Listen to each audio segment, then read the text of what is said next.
yeah. When you know your boy here who working, who be with you, my we just today, I'm not come away. More than that, mommy Gio, you don't come away, you know what better. Or some of our give it when you don't come away. All of when you know your boy here me, I want to be with you just today. Where do I hear it? So you repent.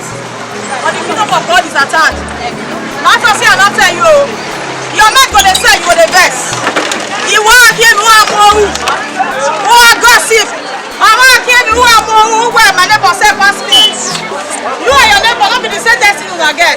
Why you not focus on your own? Who are more, I'm not here who are more. A neighbor where I progress. Who my where, I'm not progress again. You only me where, okay, I can also go where. Where I go, so look at your way. When I'm more, I saw a ball. Who be where you are, I'm not here, I go. One more, a blessing in the sour ball. Be where you are. Every year, book here, me, young Salogua. Every day, I house and I'm on a boy here. I want to look on the blessing around. I want to let them in. I want to feel where there's a lot of money to come. I want to feel where I'm not giving me Gio. He said, you repent. Not to say you know here. And then I made a power of your food. Who wears a lot of Joro or one female. Feel where you are. Feel where you repent. Repent. Church. Upon young women, young woman of your money, my way, Bible can way. Love your neighbor as yourself. The Bible will love your neighbor as yourself. Only the my way upon where I'm with you, where the young one way. Upon where I'm woman, where you only the young of your money. Put that on your money. Upon where I'm your man, or woman, where you can put it. And you have your money, and your money will be your money. Who will you born no money, no young woman, the young woman. Who now wear radio, I don't know your food. Woman, I wear radio. I fire straight. Another person they go. I can't come away. Mama can't make it. Your progress one more. You got to do things for me. Better when I go. Mama, so look what I bless over. When I go, so look what a blessing. When I go, a blessing. Yes, I will. When you change. You got to just person one time. You know what make us. And no for beron man. Can I no na for be. We are done here no I get a key no dey go. I give me tomatoes here. I give me here. That they see fish back. You go add 500 join one fish you back. Hey. But the me na fi we na you go like the. I'm a figure no work. Repent of fi we there. And you for be. I don't know for money. I can't come away. I'm be job one as long as get ready. I want to come away to feel where here. You may not see money. You may not pay share. You may not the here my man. I want to feel where here. I want to feel where here. And you for be. And I don't come away. Where I feel where here. And you for bad on me. I'm not feel where here. After ya. And no matter. Not say I'm not telling you.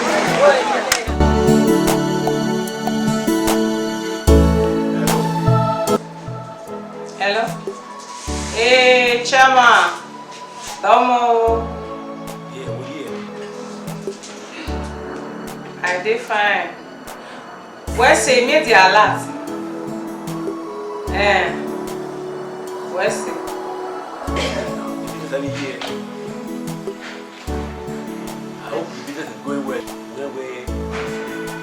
Where's my brother going to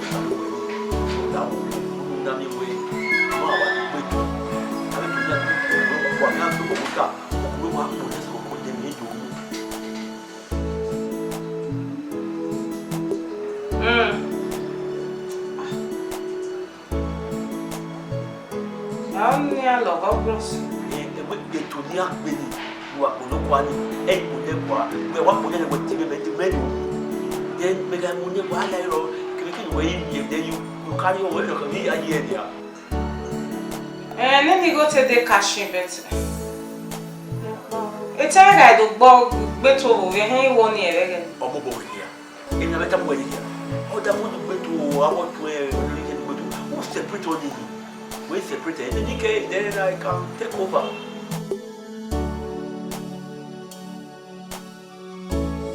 Wait a moment. In level now, can you go here? Okay. Your kickback will be surprising. Amigos de Pugna, so we you need to have when you don't trust me, that's my area. Okay, no problem. I had the time let me think it. Yeah, I'll think about it. I'm back here very good. When I say not like where the body, you get. In fact, we have hit me when the time comes. Okay. Done.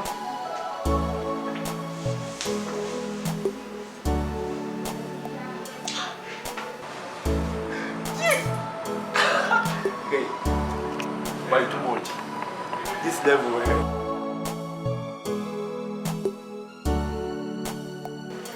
Maybe it's wrong. I to ya. It's no matter be larger.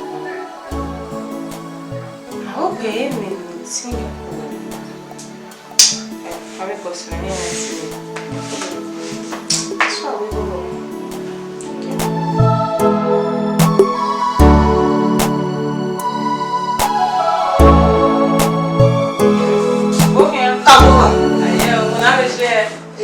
My officer. That's me. Oh, my responsible officer. Boy, you fool. Very responsible. Nah, come on, we are changing uniform. My one responsible. But you want to go? I feel I can't say why. Come. Yeah, Michelle. I say business. I will say. Organic off. So the last office about we all feel right now that you listen here. Carry wine to China. No, come. What we can now? Oh. There's problem. Oh. And the problem is, you know, power here might was so very. Oh, there we go now. The lights that I used to pass through this darkness that I am. That's a borrow money. I don't do. We're gonna borrow money. And when I bow with with the enemy, or I can't say. No. So the problem why I'm here is that you all know put me through this business of market inside market. I don't understand the okay. You all know put me through into this business of market inside market where you do. I want me to business in your mother. If you say, with women, if you say, you more you can't be on any way. And then on a yatam on a supply with one. Did you contact you when another supply? They will from here. The business in where we need, where we bet on, where we now. I want you to link me up, or devil. I want to see the shine. Man, to show me all this uniform of 18. Hey! I want me you put me through. That directly we're telling her, I'm a supply to the woman. No, we have your boy. We're back better. When you cook on the carry never get it. Then they say, I don't know, oh, rolly, we want to turn around on me on my head. No, what's your piano? What's on me? I know the trick now. You're supposed to know now. Alpha, my operator for you. That business where they join is your business. I want me to give me a link. This uniform, I'm pull up. Yes, I don't come here. I'm going to you understand? What again? Oh, this woman they change my time. Elbow down, wherever. Even the car be bad, you worry about nobody. You know I'm mama squad now. You know what's at the top now. Do you want the business in the week? Let go. Yeah, go. You know, say I market. Another market day. So how many you show me? So the inside is my uniform. So another uniform body market. Consequence. That level where you there. That will go. And we got Bameka. Even business is on you. Woman don't go when I have with phone. Whether a relaxer with phone or what. You the do may you lick me on. Responsible officer. Now you officer. I'm your best friend though. I'm just a police. It is. Now you never. You want to me with 15 naira. Me was a police station man. Madam. Officer, what is your offense? Why can't I know where I know the duty? Where I'm already duty. When it matter what I'm already duty. I will stand by you. I will defend you. I fight. I be with you. Who did she? Don't say that. Shame. What if you go give me? Who told you when I wear a sack and 1,000 women? Then or say go down and work. Where they tell who may never get to see on it's on our bell. Imana feast. Imana feast in Noma, if you know, Imana here no, it on my way. When my baby no restaurant, I'm very man. I bet I get where they see my lady. I'm Obama went on. Hey, Mana when in there now. Never.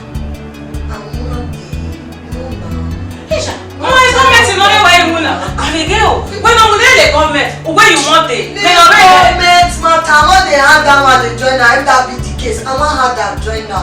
I want make me down link. All those people, may you still, you know understand. They don't understand, and I will never understand. Now, I'm a customer expecting, but when you do a collage, since you work out, money will not be able to love you. We're not there, and I don't know about the police, man. We're not there. You go on today. You don't give me that link. I go nowhere.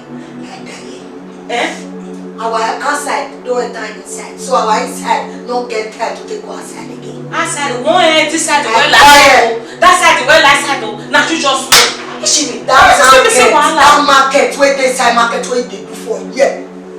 Oh, we are again and there. You must put me. No, only one of you there, journal. Hey, oh no, give me some. I don't have to do my own business. I'm not getting any market. Madam, they follow me to this. Oh man, and you also know, you have your last in me? What's with you? Have your last in the best to Wally Munawe, or a better now. They will not be where we may wait. But we can't go down the car. Don't bother now.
You say, I made the go.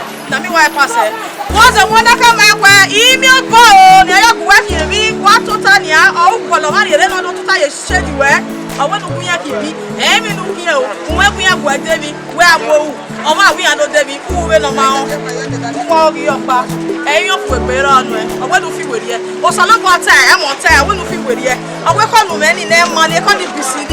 Na ya ye eyele obonu fi awodi e we am e kono ma eyin fo gba awe awo ka se church o ami ame no ma unu we fi were repent. Abi okay ta. Okay matter. Your neighbor say market with me.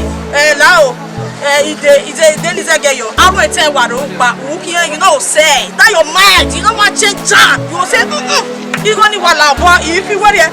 So I want to feel I want to repent. So that we can not line up with me. I be had it see I'm before a video of it. Was I want to feel here. And the pastor preacher said if anyone our tell of what can make to make go repent if you were here and you have to put on the fire straight. When you are progress you are more when you put it on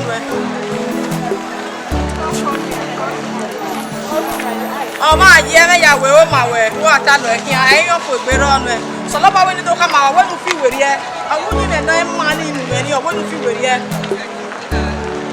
feel with here ain't you put it on when are you for that yamu your money ọmọ nwe pa bia ọwọ ti ọmọ ọmọ ame ọmọ ẹ̀yin fún ìpèrò de bo ma be ri o o so lo pa we ni ka ma wa we fi we ye ọwọ no no mi me no ma àwọn we ya give you well we be ya bu yo ma be uni me na ma ni ọwọ no ku wa ọwọ no fi we ye ru da mo na fi we ye e fire e ko we yo ni mo na fi we ye ẹ̀yin fún gba aro nu e kwa ide wa mi wa be be ẹ̀yin fún go we e wa yo ya fi we re na e ga ye ro Figueria. Mama, I'm sorry we go. We go to Nigeria. I tell you, I want to pay 5 flats. We give for the I pay 3 flats to go. I pay 1 flat for it. I give it another idea for you go here way.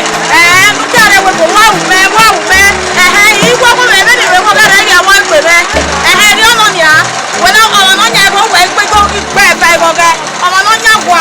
Where you go no they happy we who way where pass no we e no where we come on you feel we here I want to you na we wa ma keke o wa mi ere e gbo ma ye ni for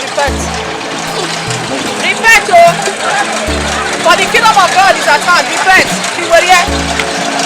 be where even on so when agada kan ya ra we when agada go di kan ya o ri eku okuti wa mi go o wa ri eku wa mi go wa ri eku we bo e ta enjoy wo de o se uwe ni ana kwali go ni o wa ko ki go ni o ri eku ele we ya we le ku wa ri uwe wa go mi go wa o da ko wa go mi go tu na re we bo e ko ere ni akwa e go ni e ko ko yo bo go ni e uwo je bo u ya wa ri o do bo uwe na ku no da na no igo ga ni e ko ko yo bo o salo ba we di kama wa no fi we ye awe ko wa le ri o no gbe pa ki le ri o awe e yo ko be ro le eyin re o ye u da u se awon ni se ya kwa ni go ga ni we na ya su se kwa ni go e o ma ri go nu e awe nu ku ye da you da you se u da o re awu wa ti o be ki ko ma ye nu ro e no i e tere we ya ku ma ti ko ne ko o da ko ko ko e ya ti be ti si u ya mo da ta ri ti ni no we ma da e yo ko pe ro le ko ma le do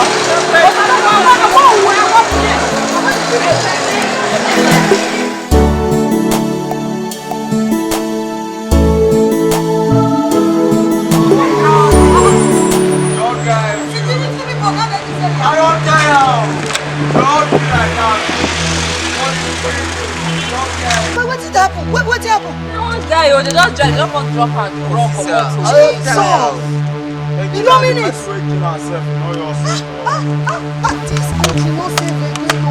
At all, my sister. This man get like this. See better girl like this. But no security people for the area. Oh, baggy here now. Wait. Now that's your Jesus.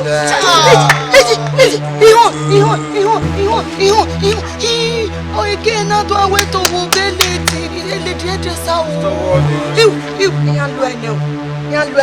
destiny. Oh, you want to pay your bow. You to that time. My people. Hey, okay. Okay. Hello, take over. See your country junction. Yes, she lying street. Dead, she's dead. I say person die for in the constitution. She dey lie street for here. Yes, now they will just dey so. But this should not be said. There is nobody on ground where you want carry her. Omo no dey no to ye at all. Okay, ni memu dia wana. Okay, oma. La wa gegere. E ke so wa lega be mana. Na me na do wa zi me e mana ru da me no de ma na. Okay, take cover. Ne ara me ma. Leti address her no. All right.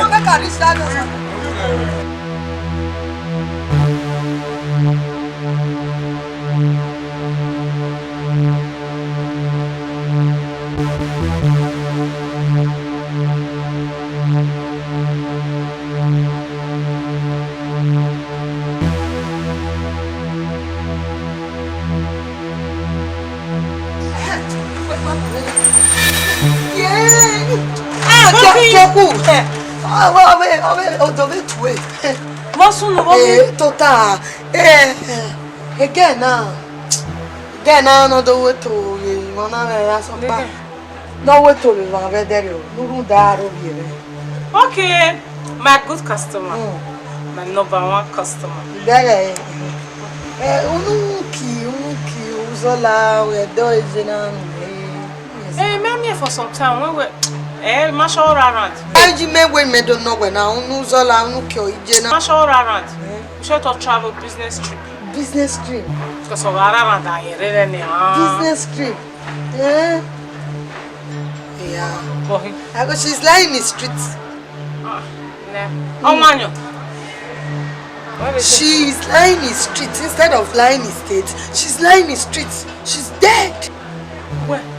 She's dead.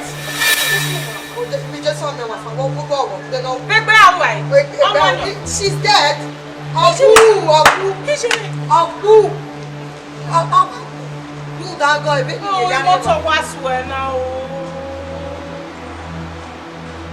Motor jam waiting. She's lying in the streets. Her dead body is in the streets. Oh yeah, when you do tama room da ben ye yare wani patron maje. Me na my ave men me ya ye mu ba ni ma be na situation reporting ma mi won ro pa no wi en o ake bu mu pa ya mu fi ke no je family o ke do imu. She's there. Oji me we ko wa me ku abo re. Ofo. Iyan ri ye mi gbe. Iyan wa ri ye mi bo. E mata. Iyan ri ye mi bo. Oya we ni do tamaru la patron ma de. Hije. E customer me ni. Hey. Tameva. She's dead.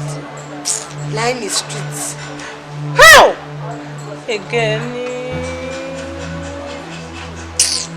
She's on the Isha. Are we when the time I went now? Do anybody no ba? Woman no any me now do rectify. She's there lying in the street. Tell her. She's there though. Oh, number one. again. Customer. She's there. Now that's down. I'm family of me not near when you are near the policeman when I'm a patrol. And I'm going to come away. Wow,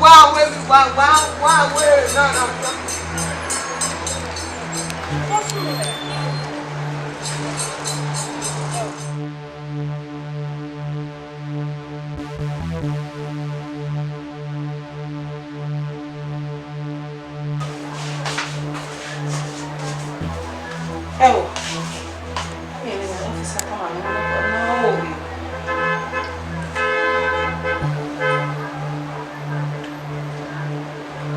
Hey.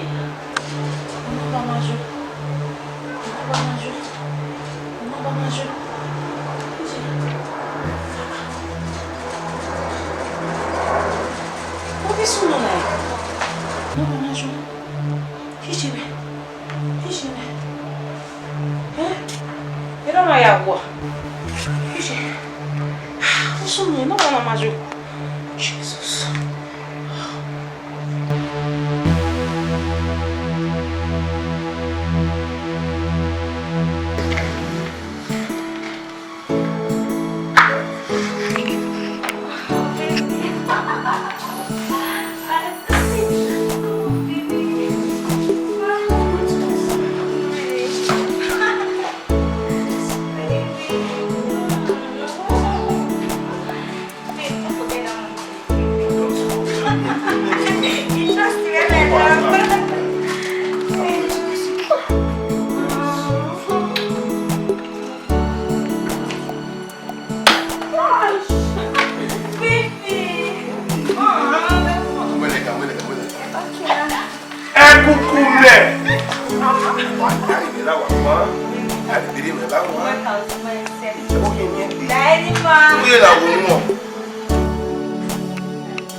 Who is she?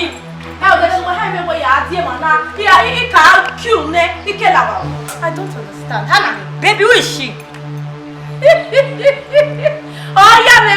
Can somebody tell me what's going on here? What's so no? No. Don't talk to me, that's man. Are you stupid? Oh, I tell what pass your name. Baby, mother, stand Don't worry. Don't stupid. I'm not stupid. I want to go my what boss will wrap up. Who are careful and what? Oh, Larry, honey. They go girlfriend or you understand? What's wrong? Oh my God, just who are you? Don't look in. Listen to yourself. Wawa. Now, get out. Baby. Who is she? Anytime I will. He gets down. It's so now. He gets down. Who was you? Who are you?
Don't touch me!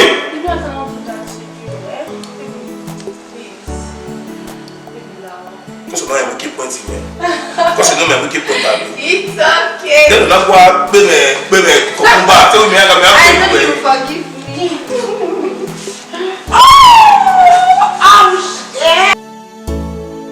You be man, you go work finish. You don't work finish. You go reach and tell your wife say you not work today, work not day. Then you go to carry small girls. You they drink beer. They go they hear you. Hey chair. Your children go they hungry. Your wife go they hungry. You think say you go make heaven. Hellfire they wait for you. You will never make heaven until you repent. Repent! Mommy Gio don't talk. Go, camera. Come here, me. Mommy Gio tie way. Oh, piano to hungry. You put your one there. Why do you put your one? Let it feed there. Oh ya. Who give you the right to the talk? You will talk and fire now for you. You will never. You can never make it in life. You will never make it.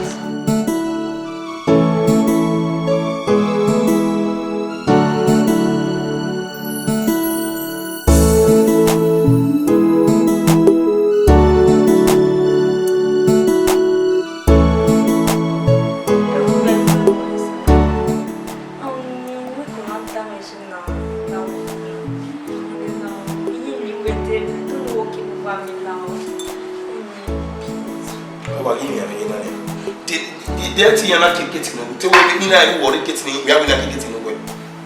Do I be on the company? Tell me what you want, not be on the company. Because I love you. Yet you wear me. I will go for come over me. I don't want love. Mama, you must talk about it. You don't know what.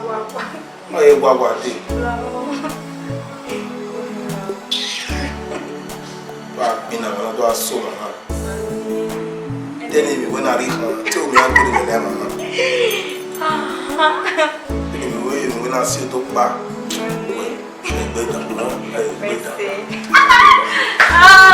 what was the appropriate time?